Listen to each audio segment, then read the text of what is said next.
মাননীয় প্রধানমন্ত্রী মাত্র যে উত্তরটি দিয়েছেন, নারীদের সামগ্রিক উন্নতির জন্য, অর্থনৈতিক উন্নতির জন্য যেসব পদক্ষেপগুলো নিয়েছেন, সেসব পদক্ষেপের 5 নম্বর প্যারাগ্রাফের আলোকে মাননীয় স্পিকার, আমার সম্পর্ক প্রশ্ন। মাননীয় প্রধানমন্ত্রী বলেছেন যে টোটাল 4 কোটি পরিবারকে আমরা ফ্যামিলি কার্ডের আওতায় নিয়ে আসব। আমরা যদি 4 কোটি পরিবারকে আমরা ফ্যামিলি কার্ডের আওতায় নিয়ে আসি, তাহলে আমাদের 1,20,000 কোটি টাকা মাননীয় স্পিকার আমাদের টোটাল হচ্ছে খরচ হবে, এবং প্রসিজারাল কস্ট সহ সেখানে 1,34,000 কোটি টাকা হচ্ছে আমাদের বার্ষিক খরচ হচ্ছে।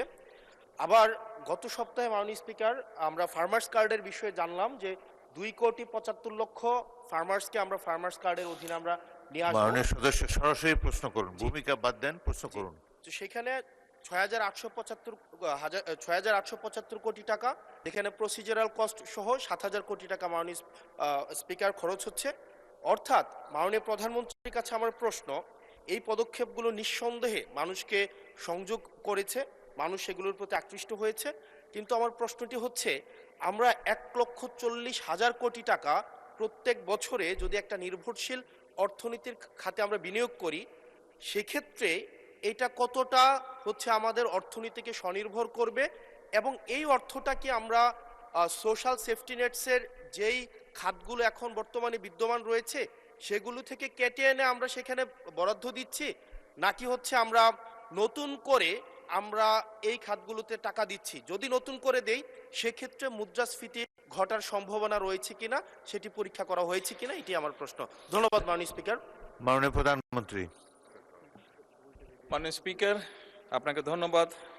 মাননীয় ইয়াং সংসদ সদস্য, আপনাকেও ধন্যবাদ আপনার প্রশ্নের জন্য। অবশ্যই আল্লাহর কাছে শুকরিয়া, আলহামদুলিল্লাহ, যে আমরা যে ফ্যামিলি কার্ডের কথা জনগণকে বলেছিলাম নির্বাচনের পূর্বে, সেই ফ্যামিলি কার্ডটি মানুষ গ্রহণ করেছে, এবং আপনি নিজেও সাক্ষী, আপনি নিজেও সাক্ষী, আপনার নির্বাচনী এলাকাতেও আপনাকেও মহিলারা ঘিরে ধরেছিল ফ্যামিলি কার্ড দেওয়ার জন্য। আপনি উত্তরে বলেছেন যেই মুহূর্তে ফ্যামিলি কার্ড সরকার দেবে আপনি চেষ্টা করবেন তাদেরকে ফ্যামিলি কার্ড ডিস্ট্রিবিউট করার জন্য। মাননীয় সংসদ সদস্য, আপনি নিশ্চয়ই এটি অনুধাবন করতে পারবেন যে 4 কোটি পরিবারকে আমরা ফ্যামিলি কার্ড দিব।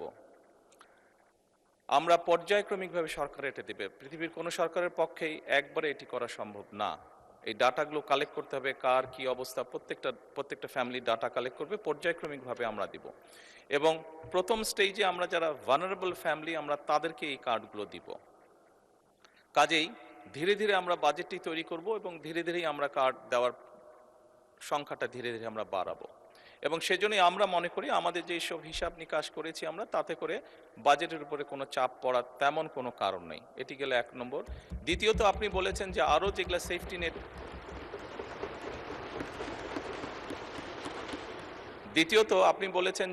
যেগুলো social security safety net program আছে সেগুলির সাথে কনফ্লিক্ট করবে কিনা।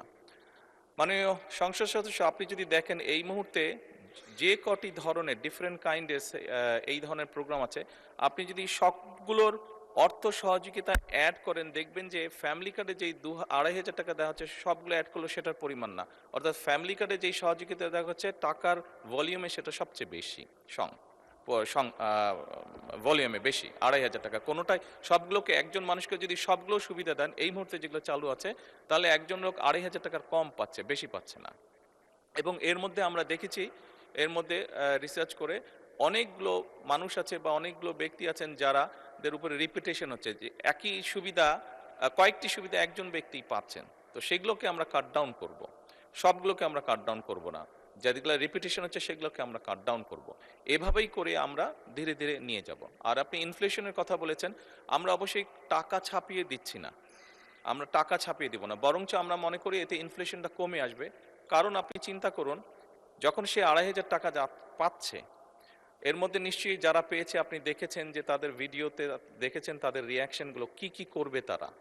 কেউ বলেছে জামা কাপড় কিনবে, কেউ বলেছে বাচ্চার জন্য বই কিনবে, কেউ বলেছে ফ্যামিলির প্রয়োজনীয় জিনিস ক্রয় করবে। তার মানে আপনি দেখুন, যেই মানুষগুলো পাচ্ছে এরা কিন্তু কোনো ব্র্যান্ডেড জিনিস ব্যবহার করে না।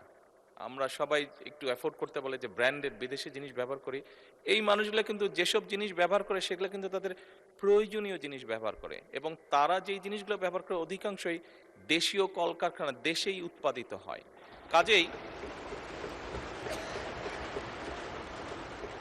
কাজেই মাননীয় সংসদ সদস্য, এই টাকাটা যখন তার কাছে যাচ্ছে, সে যখন খরচ করছে, এই টাকাটা কিন্তু গ্রামীণ ইকোনমিতে ব্যবহৃত হচ্ছে। সে হয় মুরগি কিনছে, সে হয়তো থালা বাসন কিনছে, সে হয়তো গামছা কিনছে, যেই সবগুলো জিনিস, সে তার বাচ্চার যে কাপড় কিনছে, সে তার বাচ্চার জন্য যে বই কিনছে, সবগুলো জিনিস লোকালি প্রডিউস হচ্ছে। তার ফলে যেটা হবে, আমাদের লোকাল ইন্ডাস্ট্রিগুলো ধীরে ধীরে, এই যে 1,64,000 কোটি টাকার আপনি কথা বলেন, এটি সম্পূর্ণভাবে লোকাল ইন্ডাস্ট্রিগুলোতে যাবে, লোকাল ইন্ডাস্ট্রিগুলোকে এগুলো হেল্প করবে।